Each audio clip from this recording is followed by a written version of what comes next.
Sarah Martinez stepped off the Greyhound bus at the small-town station, her worn duffel bag slung over her shoulder. The autumn wind whipped through her short brown hair as she looked around the quiet streets of Millbrook, Pennsylvania. Population 8,500, according to the welcome sign she had passed. After 12 years in the Navy, including 8 as a SEAL, this sleepy town felt like another planet. She had chosen Millbrook deliberately. It was far from any military base, far from the ocean, and far from anyone who might recognize her face from classified missions or military publications. Here, she could blend in and start fresh. The locals would see what they expected to see. A quiet woman in her early 30s, maybe a teacher or office worker looking for small-town peace. The taxi driver who picked her up was chatty. New in town? Don't get many newcomers here. Most young folks are trying to leave, not move in. He glanced at her in the rearview mirror. You look like you might be a teacher. We could use more good teachers at the high school. Sarah smiled politely. Something like that. She had learned long ago that people filled in their own details when you gave them just enough to work with. The driver nodded, satisfied with his assessment.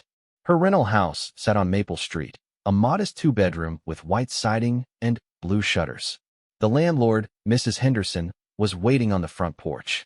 She was exactly what Sarah had expected from their phone conversations. Mid-60s, gray hair in a neat bun, wearing a flower print dress, and a welcoming smile. "Oh, you're much smaller than I imagined," Mrs. Henderson said, looking Sarah up and down. At 5'4" and 135 pounds, Sarah was indeed compact, though every pound was muscle earned through years of grueling training. "I hope you'll be comfortable here. It's very quiet, perfect for a young lady starting over." Starting over. If only Mrs. Henderson knew what Sarah was starting over from. 3 months ago, she had been Lieutenant Sarah Martinez, one of only a handful of women to complete Navy SEAL training and serve on active SEAL teams. She had completed missions in 7 countries, earned 2 Bronze Stars and a Purple Heart, and saved more lives than she could count. But after losing her entire team in an ambush in Syria, she had made the hardest decision of her life, to leave the Navy and try to build something resembling a normal life. The house was furnished simply but comfortably. Sarah walked through the rooms, noting the sight lines from the windows, the sturdy locks on the doors, the basement access. Old habits. In the bedroom, she unpacked her few belongings. A small American flag, carefully folded. A photo of her SEAL team, all of them grinning in their gear after a successful mission. Her trident pin, the symbol of the SEALs, wrapped in tissue paper.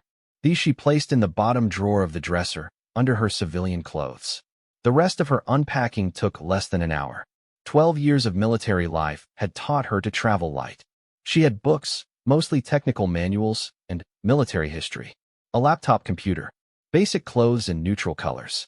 A first aid kit that was more comprehensive than most small-town clinics. And, locked in a small safe, her Sig Sauer P226, cleaned and maintained even though she hoped never to need it again. That evening, she walked downtown to get dinner and get her bearings. Main Street looked like something from a postcard.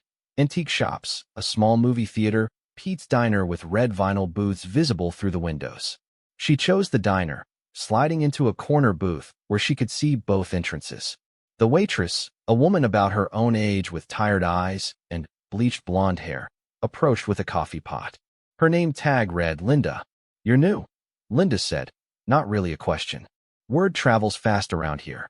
Mrs. Henderson mentioned she had a new tenant. "Says you might be a teacher." "I'm looking for work," Sarah said carefully. "What kind of opportunities are there here?" Linda refilled Sarah's coffee cup without being asked. "Well, the high school needs a substitute teacher. Pay's not great, but it's something. The factory outside town hires women for assembly work. There's the bank, couple shops on Main Street." She paused, studying Sarah more closely. "You have that look, though." "What look?" "Like you're used to more excitement than Millbrook can offer." "We get a few of those. They usually don't stay long." Sarah ordered a burger and fries, comfort food she rarely allowed herself during her military career. As she ate, she listened to the conversations around her. Gossip about the mayor's new car, complaints about the high school football team's losing season, speculation about whether the Johnsons were getting divorced. Normal problems. Safe problems. Problems that didn't involve bullets or bombs or deciding who lived and who died. After dinner, she walked the quiet streets. Millbrook was the kind of place where people left their porch lights on and their doors unlocked. Children's bicycles lay scattered on front lawns. Halloween decorations hung from lampposts. It was peaceful in a way Sarah had forgotten existed. But, as she walked, her training kicked in automatically. She noted which houses had security systems, which alleys provided good cover, which rooftops offered tactical advantages. She couldn't help herself. It was like asking a pianist not to notice music. Back at her house, Sarah sat on the front porch steps and called her sister Elena in California. They had talked every week for years, even during Sarah's deployments, though Elena had never known the details of what Sarah really did in the Navy. "How's the new place?" Elena asked. "Are you settling in okay?" "It's quiet. Really quiet. I think I might actually sleep through the night for once." "That would be a first. You've been having nightmares since you were deployed the first time." Elena's voice softened. "I know you can't tell me what happened over there, but I'm glad you're somewhere safe now." "Safe?" Sarah looked out at the empty street, the neat houses with their glowing windows. She had spent years keeping other people safe, often at great cost to herself.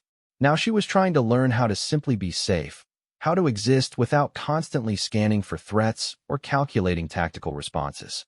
"I'm going to look for a job tomorrow," Sarah said. "Maybe at the high school. Teaching might be good for me." "You'd be a great teacher. You always had a way of explaining things so people could understand them. Remember when you taught me to change a tire when I was 16? You made it seem so simple." Sarah smiled. If Elena only knew the other things she had learned to explain. How to breach a door silently, how to neutralize a sentry without killing them, how to treat a gunshot wound with battlefield supplies. "We'll see how it goes." That night, Sarah lay in bed staring at the ceiling. The house was quiet except for the familiar sounds of a small town at night. A dog barking in the distance, a car passing slowly down Main Street, the whistle of a freight train miles away.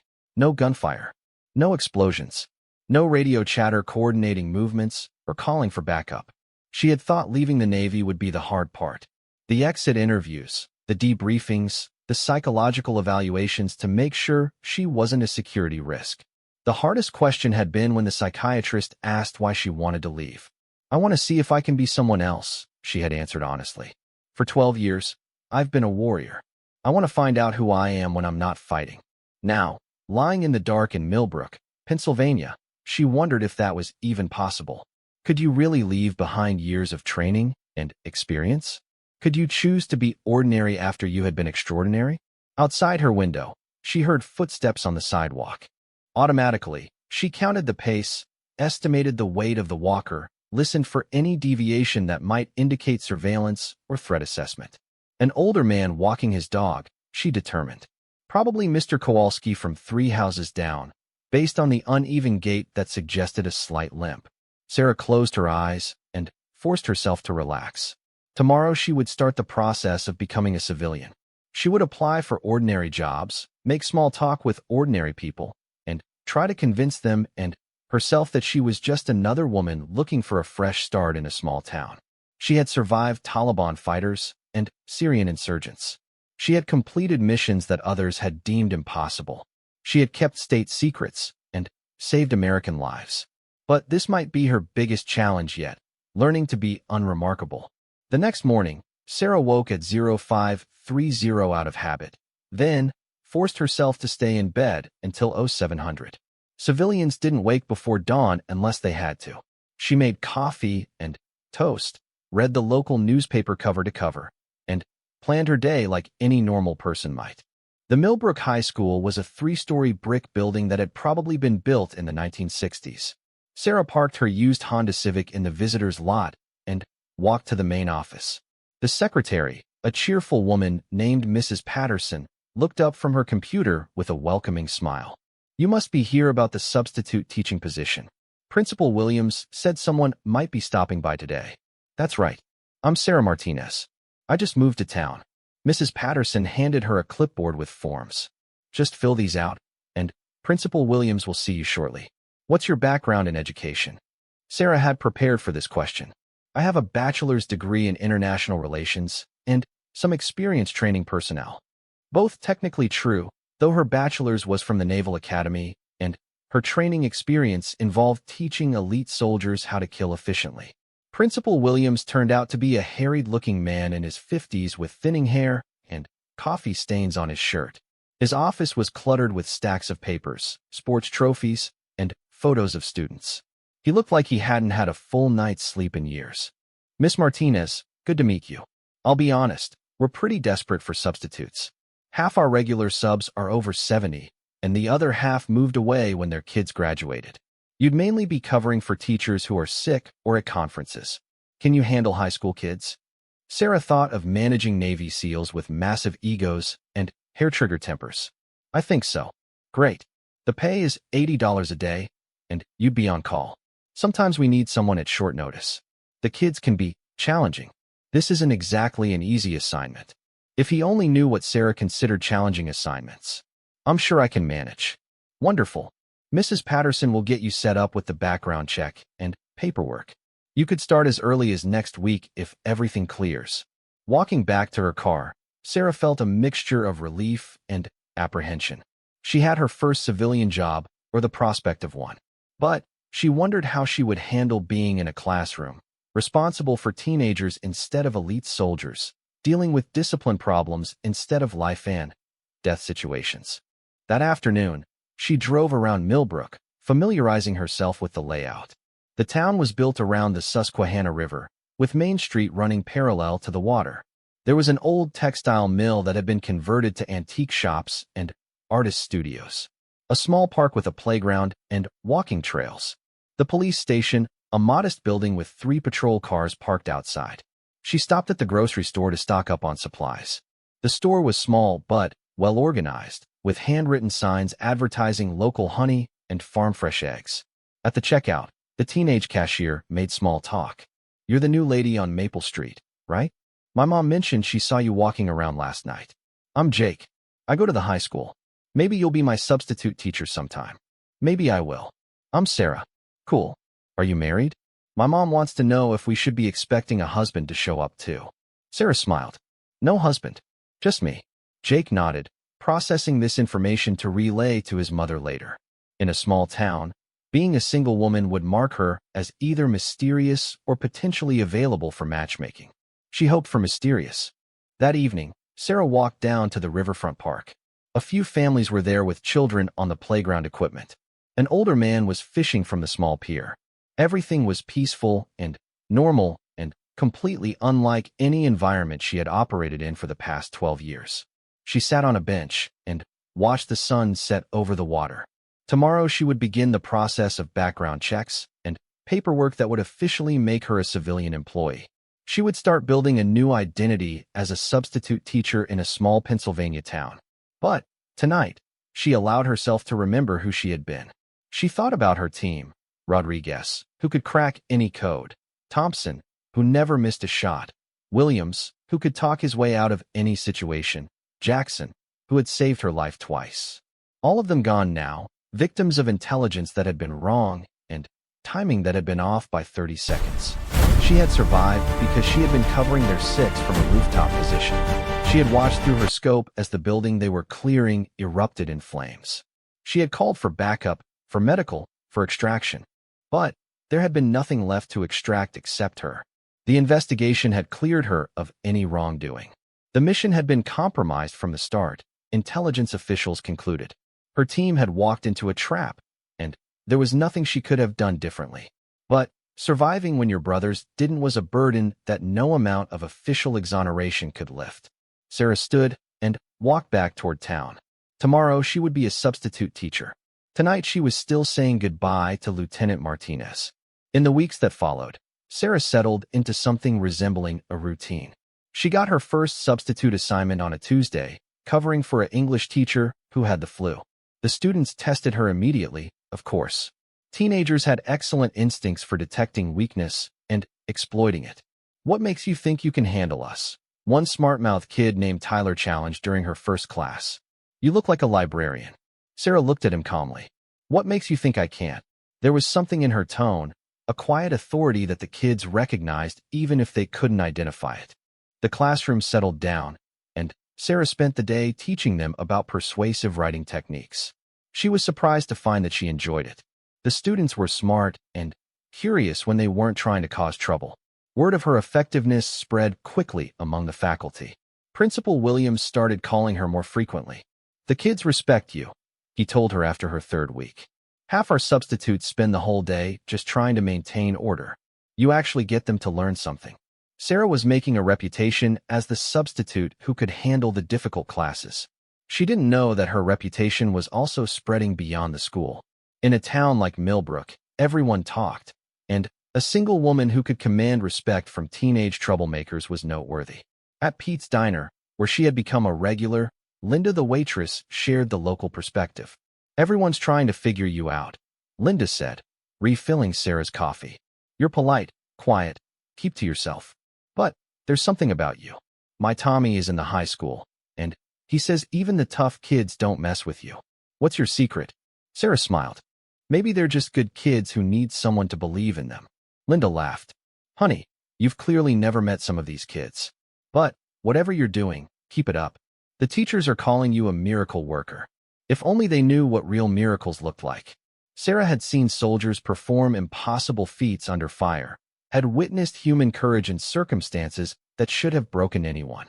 Managing a classroom of bored teenagers was hardly miraculous, but she was learning that civilian life operated on a different scale of challenges. Still, there were moments when her old life threatened to surface. One afternoon, while substituting for a history teacher, a student asked about the war in Afghanistan. "My brother's deployed there right now," the girl said. "Do you think the war will ever really end?" Sarah paused, choosing her words carefully. Wars are complicated. The people fighting them are usually just trying to do their job and get home safely to their families.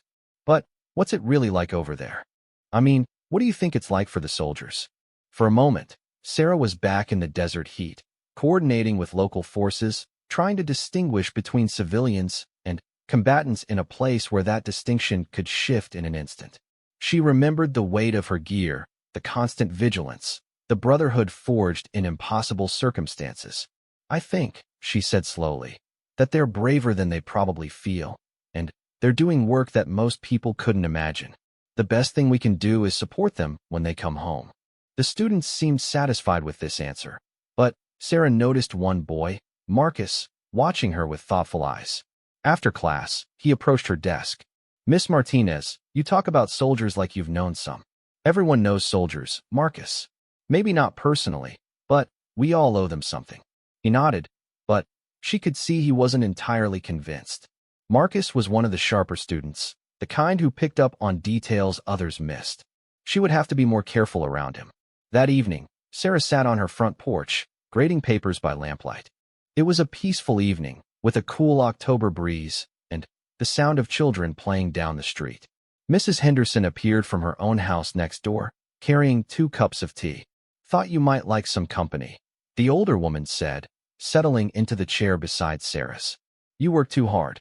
All that grading and lesson planning for other people's classes. I want to do a good job." "Oh, you're doing that, all right. My granddaughter Emily is in the high school. She says you're the only substitute who actually makes learning interesting." Mrs. Henderson sipped her tea. "Makes a body curious about your background. Most substitute teachers around here are retired folks or young mothers looking for part-time work. You're different." Sarah kept her expression neutral. "Different how?" "Oh, don't worry, dear. I'm not prying. Just observing. You carry yourself like someone who's seen the world. Someone who's been through things. Not in a bad way," she added quickly. "In a strong way. It's unusual in a young woman your age." Strength. That was one way to put it. Sarah had been forged by expiry. The first real test came on a cold November morning when Sarah was called to substitute for the physical education teacher. Coach Martinez, no relation, despite sharing the same last name, had thrown out his back helping his son move furniture, leaving 40 high school students without supervision during their gym period. "Just keep them busy for an hour," Principal Williams told her hurriedly as he handed her a whistle and a clipboard. "Maybe have them run laps or something. Try not to let anyone get hurt." Sarah looked out at the gymnasium where students were already gathering, sensing the absence of their regular authority figure like sharks detecting blood in the water. She recognized the dynamic immediately. a group without clear leadership, testing boundaries, looking for someone to either respect or challenge. Among the students, she noticed familiar faces from her substitute teaching assignments. Marcus, the perceptive one who asked too many questions. Tyler, the smart mouth who had tested her during her first English class. A cluster of girls who seemed more interested in their phones than physical activity. And several boys who were eyeing the equipment room like they were planning something that would definitely violate school policy. "Okay, everyone," Sarah called out, her voice carrying easily across the large space. "I know I'm not Coach Martinez, but we're going to make good use of this time." "What do you know about gym class?" called out one of the boys, a thick-set kid named Ryan, who clearly thought himself the alpha of the group. "You're like 100 pounds.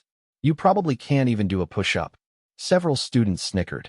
Sarah recognized the challenge for what it was, an attempt to establish dominance, to see if she could be rattled or intimidated. She had faced similar challenges from Navy recruits who thought a small woman couldn't possibly teach them anything about combat or survival. "Interesting theory," Sarah said calmly. "Why don't we find out? Everyone line up. We're going to do a fitness challenge. Push-ups first, then we'll see what else you're capable of." The students arranged themselves in rough lines, most of them confident that they could outperform their substitute teacher. Sarah positioned herself at the front, noting the mix of skepticism and curiosity on their faces. "Standard push-ups," she announced. "Keep going until you can't anymore. When you're done, step back and cheer on the others." She dropped to the floor and began. Her form was perfect, her breathing controlled, her pace steady. The students started confidently, but within the first 30 seconds, several of them began to struggle. By the 1-minute mark, half the class had dropped out, sitting back on their heels and watching in amazement as their small, quiet substitute teacher continued without apparent effort.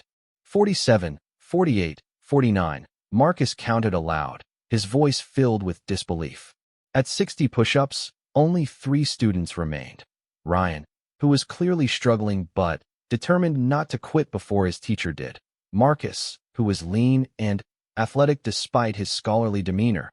And Sarah, who showed no signs of fatigue. At 75 push-ups, Ryan collapsed with a groan. At 82, Marcus finally gave in, rolling over onto his back with a laugh of exhausted admiration. Sarah continued to 100, then stood up smoothly, not even breathing hard. The gymnasium was completely silent. "Nice work, everyone," she said matter-of-factly. "Ryan, Marcus, that was impressive endurance. Now let's see how you do with sit-ups." Word of the gym class incident spread through Millbrook High School like wildfire. By lunch, stories were circulating about the substitute teacher who had done 100 push-ups without breaking a sweat. By the end of the day, the number had grown to 200 in some versions of the tale. "Miss Martinez," Principal Williams cornered her as she was leaving the building.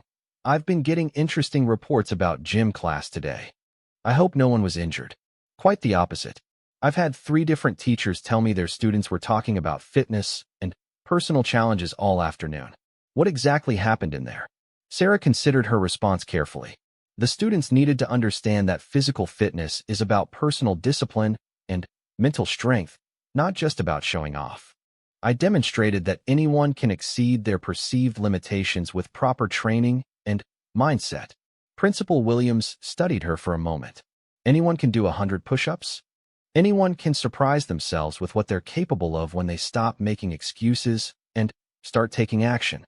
That afternoon, Sarah stopped by the local hardware store to pick up some supplies for minor repairs around her rental house. The owner, a gruff man named Bill Murphy, looked up from his newspaper as she entered. "You're the new teacher, right? The one who showed up all the high school athletes today." Sarah sighed internally. Small-town gossip was more efficient than military intelligence networks. News travels fast.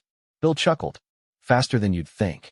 My nephew Jake works at the grocery store, and he heard it from his girlfriend, who heard it from her brother Marcus.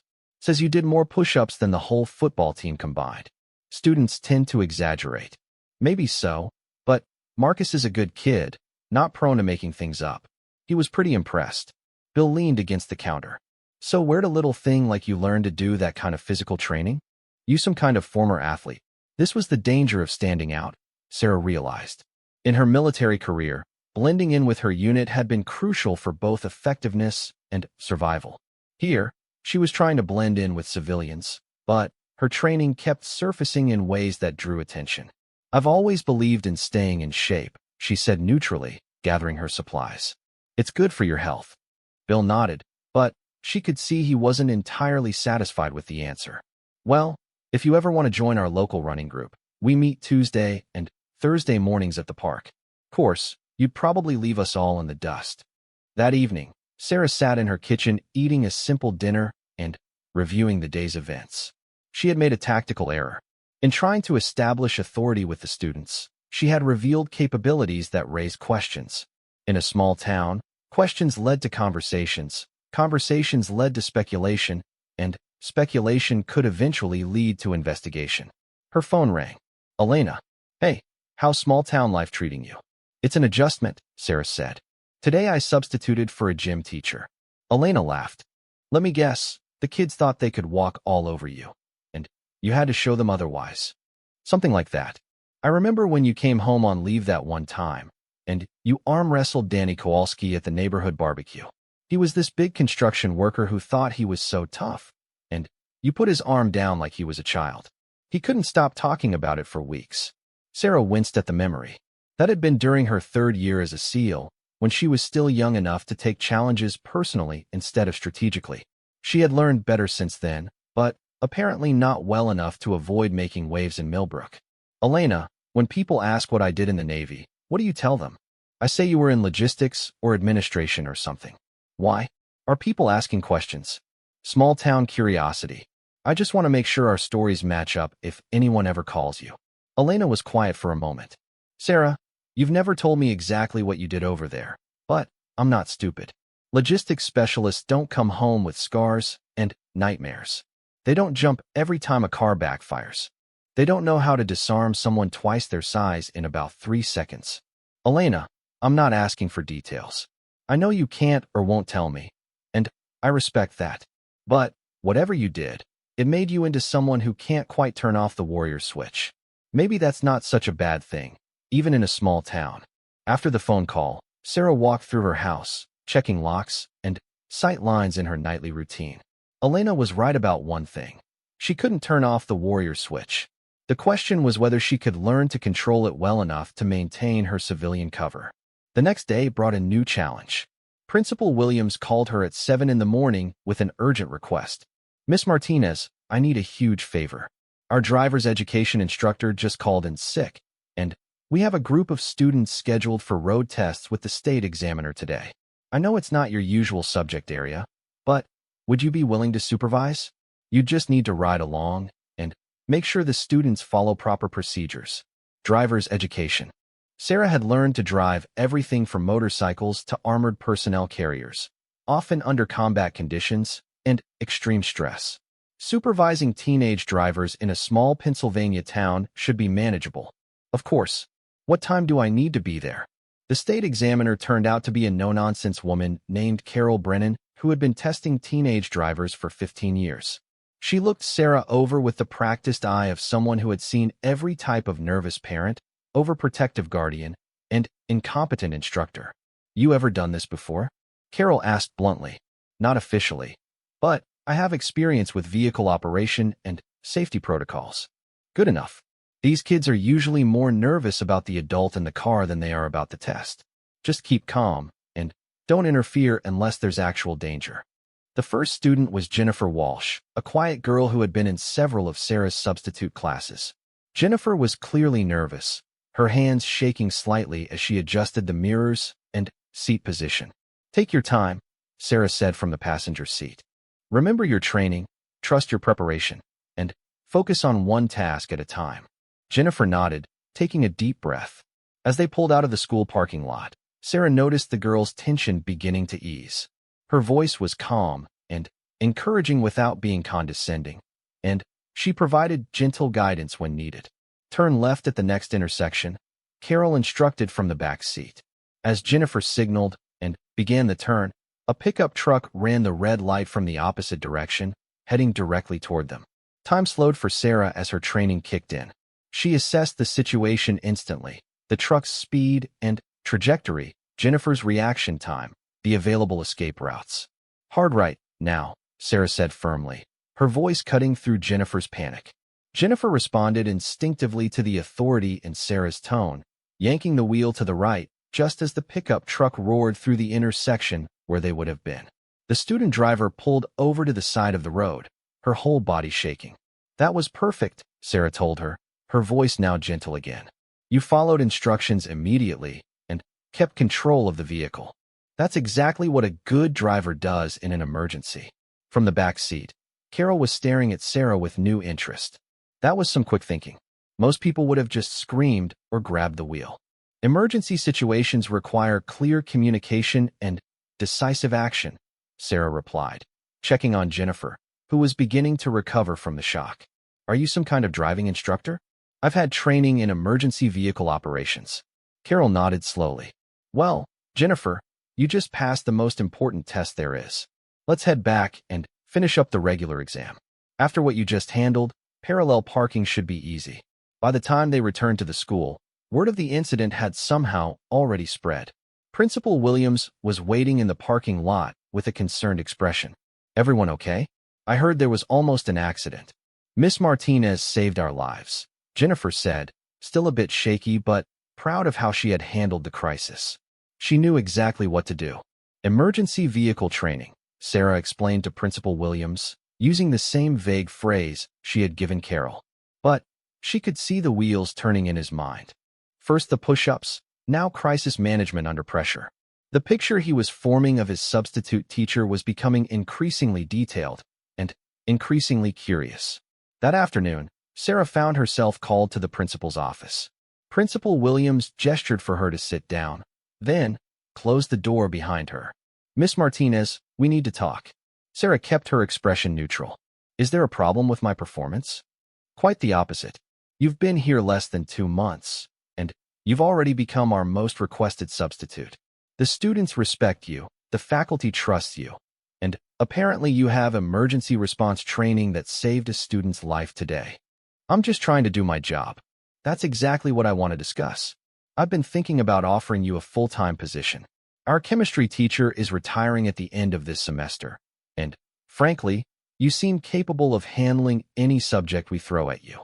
Sarah felt a moment of panic.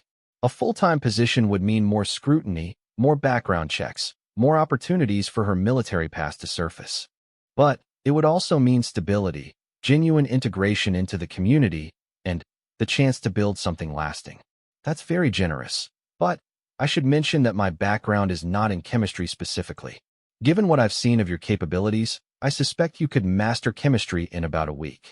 The question is whether you want to stay in Millbrook long-term, or if you're just passing through. The question hung in the air between them. Sarah realized that Principal Williams was offering her more than a job. He was offering her a chance to truly belong somewhere. But accepting would mean committing to maintaining her cover indefinitely, to never fully being herself again. Can I think about it? Of course. Take all the time you need. The position wouldn't start until January anyway. Walking home from school that afternoon, Sarah noticed how the town looked different in the late autumn light. The leaves had mostly fallen, and the bare trees revealed architectural details that had been hidden before. She could see into people's homes, see families gathered around dinner tables, and children doing homework at kitchen counters. It was a view into the normal life she was trying to build. But she also noticed things that civilian eyes would miss. Which houses had good defensive positions, which streets offered multiple escape routes, which neighbors maintained sight lines that could compromise her security if they became suspicious. At Pete's diner, Linda greeted her with unusual excitement. Girl, you're all anyone can talk about today. Saving that Walsh girl from getting hit by a truck. People are saying you should run for mayor or something. I just did what anyone would do. Honey, most people would have screamed and covered their eyes. You gave clear instructions and kept everyone calm. That takes training. Linda refilled Sarah's coffee without being asked. What kind of emergency vehicle training did you have, anyway? The question was casual, but Sarah heard the undercurrent of real curiosity.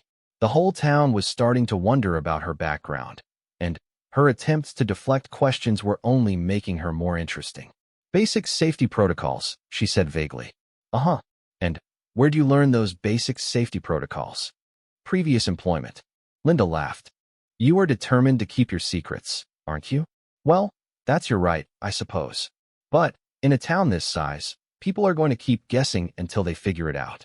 That night, Sarah sat on her front porch despite the cold, thinking about Principal Williams' offer and Linda's warning. She was at a crossroads. She could accept the teaching position and commit fully to her civilian identity, but that meant living with the constant risk of discovery. Or she could move on, find another town, start over again with better constructed cover. But, for the first time since leaving the Navy, she didn't want to run. She was beginning to care about these people, these students who challenged her and trusted her, these neighbors who brought her tea and worried about her well-being. She was beginning to feel like Sarah Martinez the teacher, not just Lieutenant Martinez pretending to be someone else. The crisis that would change everything began with what seemed like a routine December morning. Sarah was covering for the biology teacher, helping students work through a genetics lab when the fire alarm sounded. She glanced at her watch, 10:15 a.m., too early for the scheduled monthly drill. The alarm wasn't the steady tone of a practice drill. It was the rapid, urgent pattern that indicated a real emergency. "Everyone stay calm," Sarah announced, her voice cutting through the immediate chatter and concern of 30 students. "Leave your materials where they are and move toward the door in an orderly fashion." But, even as she spoke, Sarah was processing information that the students couldn't yet perceive. The alarm had been accompanied by a brief flash of the lights, suggesting an electrical issue. More concerning, she could hear shouting from somewhere in the building, not the organized instructions of teachers managing an evacuation, but something more urgent and chaotic. As her students filed out, Sarah positioned herself at the back of the group, a habit ingrained by years of military training where the leader's job was to ensure no one got left behind. In the hallway, she could see other classes moving toward the exits, but the flow was disrupted. Some students were moving against the crowd, heading back into the building. "Miss Martinez." Marcus appeared at her elbow, his face pale with worry. "My sister's classroom is up on the 3rd floor, but the main stairwell is blocked. There's smoke coming from somewhere up there." Sarah's mind immediately shifted into tactical assessment mode. 3rd floor, blocked stairwell. Smoke indicated fire, which meant heat, toxic gases, and the possibility of structural damage. Her students were safe in the hallway moving toward the exits, but there were people trapped above who needed help. "Marcus, stay with your classmates and get outside," she ordered, her voice carrying the unmistakable tone of command. "Tell Principal Williams that there are students trapped on the 3rd floor." "But what about go?" Now, Sarah moved against the flow of evacuating students, heading for the secondary stairwell at the far end of the building. As she climbed, the smell of smoke grew stronger, and she could hear voices from above. Children crying, teachers trying to maintain order, someone calling for help. The 3rd floor hallway was a scene of controlled chaos. Smoke was pouring from the chemistry lab, and the main stairwell was indeed blocked, not by fire, but by a ceiling collapse that had trapped 2 students under debris. 3 teachers were trying to lift the fallen beam, while other students stood nearby in various states of panic. Sarah took in the situation instantly. The chemistry lab fire was electrical in origin, based on the smell and color of the smoke. The ceiling collapse was probably caused by vibrations from an explosion in the lab, suggesting that chemicals had been involved. The trapped students were conscious, but injured. The smoke was getting thicker, which meant they had limited time before visibility and breathability became critical issues. "Everyone listen to me," Sarah announced, her voice cutting through the noise with unmistakable authority. "I need the uninjured students to move to the far end of the hall, away from the smoke. Teachers, keep trying to lift that beam, but don't exhaust yourselves. We're going to need sustained effort." Mrs. Peterson, the chemistry teacher, looked up from where she was kneeling beside the trapped students. "Sarah, thank God you're here. I think Jamie's leg might be broken, and the smoke is getting worse." Sarah knelt beside the fallen beam, quickly assessing the situation.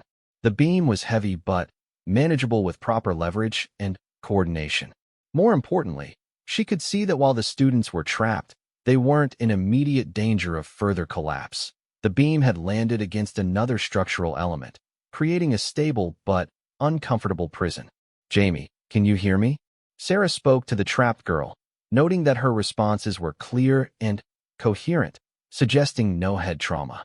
"It hurts really bad," Jamie replied, tears streaming down her face. "I know, but we're going to get you out. Trust me, okay?" Sarah stood and surveyed the available resources. For adults, including herself, several mobile desks that could be used as leverage points, and a hallway full of increasingly anxious students who needed leadership. "Mr. Thompson," she addressed the math teacher, "I need you to coordinate with whoever's managing the evacuation downstairs. Tell them we have 2 trapped students, but the situation is under control. Mrs. Peterson, is there anything in your lab that could make this fire worse if it spreads? Most of the dangerous chemicals are stored in the fireproof cabinet, but if the fire reaches the emergency shower, the water could cause electrical problems throughout the building. How long before that becomes a critical issue?" Mrs. Peterson looked surprised by the directness and tactical nature of the question. "Maybe 10 minutes?" Sarah nodded. "Then, we have 10 minutes to clear this hallway. Mr. Rodriguez," she turned to the Spanish teacher, "help me position these desks as fulcrums. We're going to lift this beam systematically." "Sarah, maybe we should wait for the fire department," Mr. Rodriguez suggested nervously. "The fire department is dealing with the fire downstairs. These students can't wait." Sarah was already moving one of the heavy desks into position. "Physics is on our side here. We just need to work smart."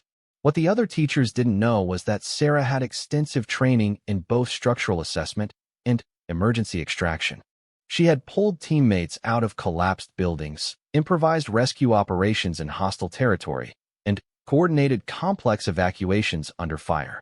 This was dangerous, but it was well within her capability range. "Everyone who's helping with the lift, get into position," Sarah instructed. "When I count to 3, we lift together. Steady pressure, don't jerk." Mrs. Peterson, as soon as there's clearance, pulled Jamie out first, then Mike. The beam was heavier than expected, and for a moment Sarah wondered if they had enough leverage. Then, her military training kicked in fully. She had lifted heavier loads under worse conditions. This was about technique, timing, and will. 3, 2, 1, lift. The beam rose slowly but steadily. Mrs. Peterson quickly pulled Jamie free, then reached for Mike. Both students were conscious and mobile, though Jamie was clearly in significant pain. "Got them," Mrs. Peterson called out. "Lower away, slowly," Sarah commanded. As the beam settled back into place, Sarah was already moving to the next phase of the evacuation. The smoke was definitely getting thicker, and she could hear sirens outside, suggesting that professional help was arriving, but would still take time to reach them. "Everyone to the secondary stairwell, now," she ordered. "Mr. Rodriguez, help Jamie. She's going to need support walking. Mr. Thompson, take point, and make sure the stairwell is clear. Mrs. Peterson, bring up the rear and do a final head count." "What about you?" Mrs. Peterson asked. "I'm going to check the other classrooms on this floor. Make sure everyone's accounted for." "Sarah, that's not your job. You're a substitute teacher, not a—" "It's everyone's job to make sure all the students are safe," Sarah interrupted firmly. "Get these kids downstairs. I'll be right behind you." What Mrs. Peterson didn't know was that Sarah had already identified 3 more classrooms that might have been occupied, and her tactical assessment suggested that the fire could spread to the adjoining hallway within the next few minutes. Someone needed to do a systematic sweep to ensure no one was left behind. Sarah moved quickly but methodically through the remaining classrooms. Empty. Empty. The third room had a teacher's desk that was obviously still in use, with papers spread out and a coffee mug still steaming, but no people. She was about to leave when she heard something, a faint scratching sound from the supply closet. "Hello," she called out. "Is someone in there?" A muffled voice responded. "Help. The door's stuck." Sarah tried the handle. The door was indeed jammed, probably warped by the heat and pressure changes from the fire. Through the wood, she could hear at least 2 voices, one of them very young. "Stand back from the door," Sarah called out. She examined the hinges and the frame, then stepped back and delivered a precisely aimed kick just above the door handle. The door sprang open, revealing a kindergarten teacher and 2 young students who had been using the closet as a hiding place during the evacuation. "Are you okay?" Sarah asked quickly. "We got lost trying to find the stairs," the teacher said, looking embarrassed. Then, We heard all the noise, and I thought it would be safer to wait for help. You did the right thing, Sarah assured her, though internally she knew that hiding in a closet during a building fire was exactly the wrong choice. But now we need to move quickly. Follow me. She led the group to the secondary stairwell, noting that the smoke level had increased significantly in just the few minutes since the others had evacuated. At the bottom of the stairs, they emerged into a scene of organized chaos. Fire trucks, ambulances, students, and teachers clustered in the parking lot, and Principal Williams trying to coordinate with emergency responders. Sarah, Principal Williams spotted her immediately. Thank God. Mrs. Peterson told me what you did up there. The paramedics want to check on Jamie and Mike, and the fire chief wants to talk to you about the situation on the third floor. Fire Chief Rebecca Martinez, still no relation, despite the name, was a compact woman in her 40s who radiated professional competence. She looked Sarah up and down with the appraising gaze of someone used to sizing up people under pressure. You the teacher who organized the rescue on the third floor? I helped coordinate the evacuation, Sarah replied carefully. Mrs. Peterson says you took charge of the whole situation. Organized the beam lift, managed the personnel, did a systematic sweep of the floor before evacuating yourself. Chief Martinez paused. That's not typical substitute teacher behavior. I just did what needed to be done. And where'd you learn to organize emergency evacuations under pressure? Sarah could feel the conversation heading toward dangerous territory. Basic safety training and common sense. Chief Martinez studied her for another moment. Well, whatever training you had, you probably saved those kids' lives. The structural engineer says that beam could have shifted if you tried to move it wrong. And your timing was perfect. The fire spread to that hallway about 3 minutes after you got everyone out. The rest of the day passed in a blur of paperwork, interviews with school administrators, and debriefings with emergency personnel. The fire had been contained to the chemistry lab and one adjoining classroom. No one had been seriously injured, thanks largely to quick evacuation and Sarah's intervention on the third floor. By evening, Sarah was exhausted in a way that felt familiar from her military days. The bone-deep tiredness that came from high-stress operations where lives depended on split-second decisions and flawless execution. She sat in her kitchen, still in her smoke-stained clothes, trying to process the day's events. Her phone rang constantly. Elena, checking on news reports she'd seen. Mrs. Henderson, wanting to make sure Sarah was okay. Principal Williams, calling to thank her again and to make sure she understood that her actions had been heroic. The local news van had been at the school when she left, and she had carefully avoided the reporters. But she knew that by tomorrow, her name would be in the paper as one of the heroes of the Millbrook High School fire. More attention, more questions, more scrutiny of the substitute teacher who seemed to have remarkable emergency response capabilities. That night, Sarah found herself standing at her bedroom window, looking out at the quiet street, and thinking about the choice that lay ahead of her. Today had been a significant breach of her cover. She had acted instinctively, using skills and leadership capabilities that were far beyond what a typical civilian teacher would possess. People had noticed. People were asking questions. She could leave, pack up her few belongings, disappear from Millbrook, and start over somewhere else with a new identity and a new cover story. It would be the safest choice, the most tactically sound decision. But, as she stood there, she realized that she didn't want to leave. For the first time since losing her SEAL team, she had found a place where her skills could be used to protect people rather than to eliminate threats.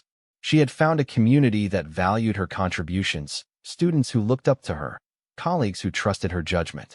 The next morning brought validation of her fears about increased scrutiny. The Millbrook Gazette featured a front-page story with the headline, "Local Teacher Saves Students in School Fire." The article described her actions in detail and included quotes from several witnesses praising her leadership and quick thinking. But it also included a paragraph that made Sarah's blood run cold. Despite her heroic actions, little is known about Miss Martinez's background before she arrived in Millbrook 3 months ago. School officials say she has previous emergency response training, but declined to provide details about her employment history.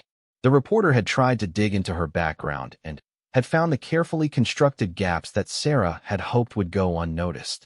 Now those gaps were being highlighted in print, practically inviting further investigation. At school, Sarah found herself the center of attention in a way that made her deeply uncomfortable. Students who had never spoken to her before approached to thank her or ask questions about the rescue. Teachers looked at her with new respect mixed with curiosity. Principal Williams pulled her aside 3 times during the day to tell her how grateful the school district was for her actions. "The school board wants to present you with a commendation at next week's meeting," he told her during lunch. "They're also fast-tracking your background check for the full-time chemistry position. After yesterday, there's no question that we want you as a permanent member of our faculty." Fast-tracking her background check. Sarah felt a chill run down her spine. A routine employment background check was one thing. An expedited, thorough investigation by a school board grateful enough to dig deep was another matter entirely. "That's very kind," she replied carefully. "But I'm not sure I'm ready for a permanent position just yet." Principal Williams looked surprised. "After yesterday? Sarah, you've proven that you're exactly the kind of educator we need. Someone who can think under pressure, who puts students first, who has the skills to handle any situation that comes up." Skills. There was that word again. People kept noticing her skills, attributing them to mysterious training, asking questions she couldn't answer honestly. That afternoon, as Sarah was cleaning out her substitute teaching materials, Marcus approached her desk. The perceptive student who had been watching her too closely from the beginning. "Miss Martinez, can I ask you something?" "Of course." Marcus glanced around to make sure they were alone, then leaned closer. "Yesterday, when everything was happening with the fire, you didn't act like a teacher. You acted like someone with military training. The way you assessed the situation, gave orders, organized the rescue. That wasn't something you learned in education school." Sarah kept her expression neutral. "I was just trying to help. My dad was in the army," Marcus continued. "He did 2 tours in Iraq. When I told him about what you did yesterday, he said it sounded exactly like how his officers would handle an emergency situation.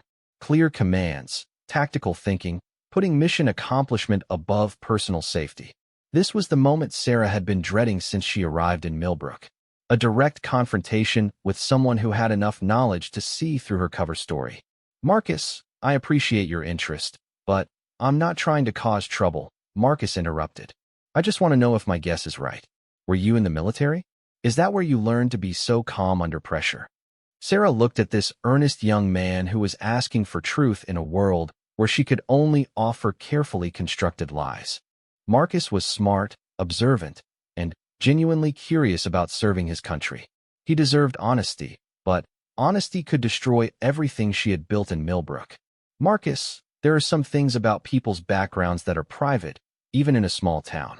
What matters isn't where someone learned their skills, but how they choose to use them." Marcus nodded slowly, but she could see he wasn't entirely satisfied. "I understand. But if you ever wanted to talk about military service, about what it's really like, I would really appreciate the guidance." "I'll think about it," Sarah replied, knowing that she probably wouldn't be in Millbrook long enough for that conversation to matter. That evening, Sarah sat in Pete's diner, picking at a dinner she didn't really want while listening to the conversations around her. Everyone was still talking about the fire, about her role in the rescue, about how lucky the school had been to have someone with her capabilities on hand. Linda slid into the booth across from her. "You look like someone with the weight of the world on her shoulders. It's been a long few days. I bet.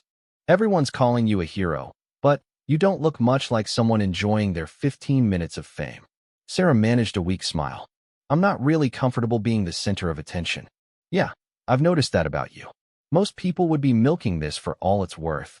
But you seem like you'd rather disappear." Linda studied Sarah's face. "You thinking about leaving Millbrook?" The question caught Sarah off guard with its directness. "What makes you say that?" "You've got that look people get when they're planning to move on. I've seen it before. We get a lot of folks passing through who think small-town life will solve their problems, then realize they brought their problems with them. It's not that simple. It never is." Linda was quiet for a moment. "For what it's worth, I hope you stay. This town could use more people who know how to take charge when things go wrong. And despite all the questions people are asking about your background, I think most folks have figured out that you're one of the good ones." After dinner, Sarah walked home slowly through the quiet streets of Millbrook. Christmas decorations were going up on houses and lampposts, and She could see families through lighted windows, decorating trees, and enjoying normal evening routines. For a few months, she had almost been part of that normalcy. She had found a place where she could use her skills for good without the moral complexity of military operations. She had started to build relationships based on who she was becoming rather than what she had done. But the fire had changed everything. Her military training had surfaced too clearly, too dramatically, for too many witnesses. People were asking questions she couldn't answer without lying or revealing classified information. Staying would mean living with the constant risk that someone like Marcus would put together enough pieces to expose her true identity. Sarah's plans to leave Millbrook quietly were shattered at 3:17 a.m. on a Friday morning in mid-December when her phone rang with an emergency that would force her to make the most difficult choice of her civilian life. The caller was Principal Williams, and his voice was tight with panic. "Sarah, I'm sorry to wake you, but we have a situation. There's been an accident at the winter camping trip, and we need someone with emergency response experience immediately." Sarah was instantly alert, her military training automatically assessing the tactical situation from the information available. "What kind of accident?" "The students are on their annual winter survival camping trip up at Pine Ridge State Park. The group leaders radioed for help about an hour ago. There was some kind of avalanche or landslide, and several students are trapped. The regular emergency responders are dealing with a multi-car accident on Route 15 and won't be available for at least 2 hours." Pine Ridge. Sarah knew the area from her reconnaissance of the region when she first arrived in Millbrook. Steep terrain, unstable soil conditions during winter months, limited access roads. If students were trapped in that terrain, 2 hours could be the difference between rescue and tragedy. How many students are we talking about? 12 kids on the trip, plus 2 parent chaperones, and Mr. Davidson, the outdoor education teacher. The radio communications are spotty, but it sounds like at least 4 students are trapped under debris. Sarah was already getting dressed, her mind automatically shifting into mission planning mode. What resources do we have available? The school has a 4-wheel drive pickup truck, and I can get emergency supplies from the nurse's office. Sarah, I know this isn't your responsibility, but you're the only person I can think of who might be able to help.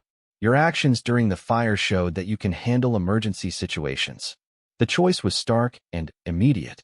She could claim that this was beyond her capabilities as a substitute teacher, let the professional emergency responders handle it when they became available, and hope that the delay didn't prove fatal for the trapped students. That would be the safe choice, the one that protected her cover identity. Or she could respond as Lieutenant Sarah Martinez, drawing on 8 years of elite military training to mount a rescue operation that might save lives but would almost certainly expose her true identity to anyone paying attention. "I'll meet you at the school in 15 minutes, Sarah said, the decision made before she consciously realized it.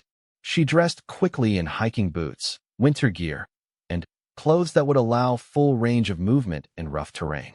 From her locked safe, she retrieved not just her sidearm, but also her military-grade first aid kit, emergency supplies, and communication equipment that she had maintained despite leaving the Navy. If she was going to do this, she would do it right. Principal Williams was waiting in the school parking lot with the pickup truck loaded with basic medical supplies and emergency equipment. His relief at seeing her was obvious, but Sarah could also see apprehension in his expression as he took in her gear and bearing. "Sarah, you look like you're heading into a war zone. Emergency rescue operations require proper preparation and equipment," she replied, loading her additional supplies into the truck. "What's our communication situation with the trapped group?" "We have a radio, but the signal cuts in and out. Last contact was about 20 minutes ago. Mr. Davidson reported that the students are conscious, but several are injured, and they're running low on supplies for keeping warm." The drive to Pine Ridge took 35 minutes, with Sarah pushing the truck's capabilities on mountain roads that were icy and treacherous in the pre-dawn darkness. During the drive, she questioned Principal Williams systematically about the students involved, their experience levels, the equipment they had with them, and the exact nature of the terrain where they were camping. "Marcus Rodriguez is on this trip," Principal Williams mentioned as they climbed toward the park entrance. "He's one of the more experienced kids, been on these camping trips since he was a freshman." "Marcus, the perceptive student who had already been asking too many questions about her background. If she mounted a successful rescue operation here, there would be no hiding her military capabilities from someone who already suspected the truth. The Pine Ridge parking area was empty except for the school's van and camping gear. Sarah could see the trail markers leading up toward the camping area, about 2 miles of steep hiking through terrain that would be challenging even in daylight. "Show me exactly where they are," Sarah said, examining the topographical map that Mr. Davidson had left behind. Principal Williams pointed to a spot marked in red. Campsite 7, up near the ridge line. The landslide apparently came down from above and partially buried their shelter area. Sarah studied the map with the eye of someone trained in tactical terrain assessment. The campsite was in a natural depression that would provide shelter from wind but would also create a funnel effect for any debris coming down from the slopes above. The access route would be steep and potentially unstable, especially with the additional weight of rescue equipment. "We're going to need to move carefully," Sarah said. "This terrain could be prone to additional slides, especially with the extra activity from a rescue operation." "Sarah, maybe we should wait for the professional rescue team after all. This looks really dangerous." Sarah looked at him directly. "Principal Williams, how long can teenagers survive in sub-freezing temperatures with inadequate shelter?" I don't know. Not long enough to wait for backup that might not arrive for hours." Sarah shouldered her pack and checked her communications equipment. "I'm going up there. You stay here and coordinate with emergency services when they arrive. If you don't hear from me within 2 hours, send them up after us." "Us? I'm coming with you." "No, you're not. This is a solo operation. I'll move faster alone, and I can't assess the situation without putting additional civilians at risk." Principal Williams stared at her. "Sarah, you're talking like this is a military operation." Sarah met his gaze steadily. "Emergency rescue is emergency rescue. The principles are the same regardless of the context." The hike up to Campsite 7 took Sarah 45 minutes, moving carefully through terrain that was indeed unstable and potentially dangerous. Her night vision equipment allowed her to navigate safely while maintaining situational awareness of the slope stability around her. Twice, she had to alter her route when her assessment indicated areas of potential secondary slide risk. As she approached the campsite, she could hear voices, students calling out to each other, adults trying to maintain calm and organization. The scene that greeted her was both better and worse than she had expected. The good news was that the shelter area had only been partially buried by the landslide, and most of the group was uninjured and mobile. The bad news was that 4 students were indeed trapped under a pile of rocks and frozen earth that would require careful extraction techniques to avoid causing further injury or triggering additional slides. Mr. Davidson spotted her first as she emerged from the tree line. "Thank God. Are you with the rescue team?" "I'm the rescue team," Sarah replied, immediately beginning a tactical assessment of the situation. "Report on injuries and resources." 4 students trapped under debris: Marcus Rodriguez, Emily Chun, Jake Morrison, and Ashley Williams. They're conscious and responsive, but we can't tell how badly they're hurt. The rest of us are cold, but okay. Sarah approached the debris pile, noting immediately that this was a more complex extraction than the beam incident at the school. The pile was unstable, held in place by a delicate balance of weight and friction. Moving the wrong piece at the wrong time could cause a collapse that would crush the trapped students. "Marcus, can you hear me?" she called out. "Miss Martinez?" His voice was muffled but clear. "What are you doing here?" "Extracting you and your friends." "Are you injured?" "My leg is pinned, but I think it's just trapped, not broken. Emily's got a cut on her head that's bleeding pretty bad, but she's awake. Jake and Ashley are both scared but seem okay." Sarah examined the debris pile more closely, identifying the load-bearing pieces and the sequence in which they would need to be removed. This was exactly the kind of problem she had trained for during urban warfare exercises, extracting people from collapsed structures without causing further harm. "Mr. Davidson, I need you to organize the other students into teams. Team 1 gathers firewood and gets a warming station set up. Team 2 inventories all available medical supplies. Team 3 establishes a communication relay back to the parking area."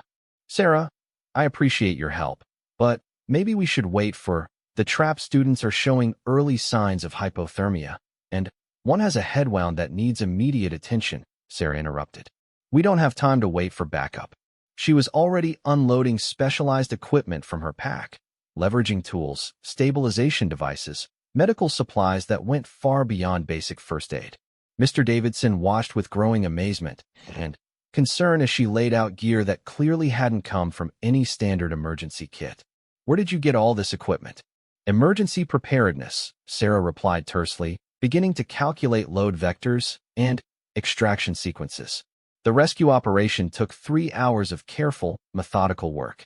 Sarah directed the other adults and uninjured students in a coordinated effort that involved stabilizing the debris pile, creating extraction channels, and maintaining constant communication with the trapped students to monitor their condition. She worked with the precision and confidence of someone who had performed similar extractions under combat conditions, where the stakes were life and death, and there was no room for error. But she was also acutely aware that every decision she made, every technique she demonstrated, was evidence of training and experience that went far beyond anything a civilian teacher should possess.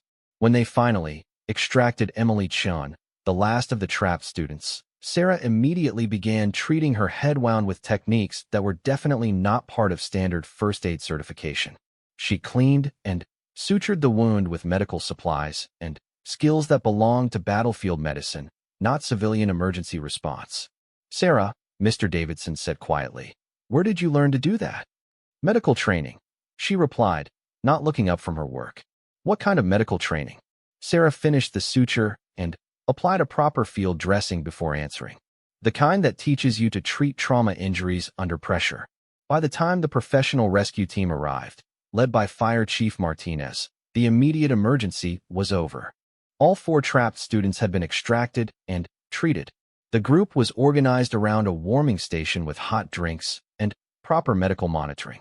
The extraction site had been stabilized to prevent further slides. Chief Martinez took one look at the operation and immediately approached Sarah. This is impressive work. Professional-level extraction and medical treatment. Who coordinated this rescue? Miss Martinez, several students said simultaneously. Chief Martinez studied Sarah with the appraising look of someone recognizing a fellow professional. Miss Martinez, the substitute teacher? That's right. The same Miss Martinez who organized the evacuation during the school fire last month. Sarah nodded, knowing where this conversation was heading. Ma'am, I've been doing emergency response for 15 years, and I've seen a lot of civilian rescue attempts. This wasn't a civilian rescue attempt.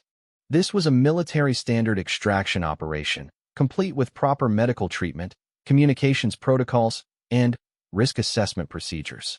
The silence stretched uncomfortably as everyone within hearing distance absorbed the implications of the fire chief's assessment. Principal Williams, Mr. Davidson, and several students were staring at Sarah with expressions ranging from amazement to suspicion. Chief Martinez, the important thing is that everyone is safe, Sarah said carefully. Oh, everyone is definitely safe, thanks to textbook special operations rescue techniques. The fire chief paused meaningfully. Miss Martinez, what branch of the military did you serve in? The question hung in the air like a landmine waiting to explode. Sarah could feel the eyes of everyone around her, waiting for an answer that would either confirm their growing suspicions or provide a plausible explanation for capabilities that had become impossible to hide. Marcus Rodriguez, his legs splinted and his face pale from cold and pain, spoke into the silence. Miss Martinez, you were military, weren't you? This whole time, you've been someone really important, and you've been pretending to be just a teacher. Sarah looked at this young man she had just risked her cover to save, this perceptive student who had been asking the right questions from the beginning, and realized that her time in Millbrook was over. Not because she had failed to maintain her cover, but because maintaining her cover had become incompatible with saving lives. Marcus, there are some things that people keep private for good reasons. But you saved our lives, Emily Chun said, her voice weak but determined. You came up here in the middle of the night with professional equipment and military skills, and you saved our lives. Doesn't that matter more than keeping secrets? Chief Martinez stepped closer to Sarah. Miss Martinez, I'm not trying to cause you problems, but I need to know what we're dealing with here. These kids are talking about someone who appeared out of nowhere with elite-level rescue capabilities. Their parents are going to have questions. Sarah felt the weight of the moment settling around her. She could continue to deflect, to provide vague answers, and hope that people would be satisfied with speculation. Or she could acknowledge what everyone could already see, that she was someone other than who she claimed to be. Chief Martinez, I'm exactly who I appear to be. A teacher who believes that every student deserves someone willing to go the extra mile to keep them safe. It was a non-answer that was, and yet, leaving felt like another kind of defeat. She had lost her SEAL team to an ambush in Syria. Now she would lose her civilian family to the consequences of being too good at her job. Sarah unlocked her front door and stepped inside, already beginning to mentally catalog what she would need to pack and what she could leave behind. Tomorrow she would start the process of disappearing from Millbrook, just as she had disappeared from the Navy. But tonight, she would allow herself to grieve for the life she had almost been able to build. Her phone buzzed with a text message from an unknown number. Miss Martinez, this is Marcus from your English class. I wanted to thank you for what you did today with Jennifer. It made me realize that real courage is about staying calm and helping others when things go wrong. I've been thinking about joining the military after graduation, and seeing how you handled that emergency made me more sure that's what I want to do. Do you think we could talk sometime about what military service is really like? Sarah stared at the message for a long time. Marcus was a perceptive kid who had already been watching her too closely. Now he was asking questions that could force her to either lie directly or reveal information she couldn't share. But he was also a young person looking for guidance, trying to make important decisions about his future. She typed back, I'd be happy to talk with you about the importance of service and leadership. Let's discuss it after class next time I'm substituting. It wasn't a lie, exactly, but it wasn't the whole truth either. Sarah was learning that civilian life required its own kind of tactical thinking, its own careful navigation of potential threats. The difference was that here, the threats were to her cover identity rather than her physical safety. But as November turned toward December, and as her place in the Millbrook community became more secure, Sarah began to wonder if the greatest threat might be success itself. The more she belonged here, the more she had to lose if her past were ever discovered. And, in a small town where everyone watched everyone else, discovery felt less like a possibility and more like an inevitability. Instances that most people would never face, tested in ways that most people would never survive. But, here in Millbrook, she was learning that there were different kinds of strength. The patience to work with struggling students. The grace to accept small-town curiosity without taking offense. The courage to build a new life from nothing. We all have our stories, Sarah said finally. That we do, Mrs. Henderson agreed. Some of us are just better at keeping them to ourselves.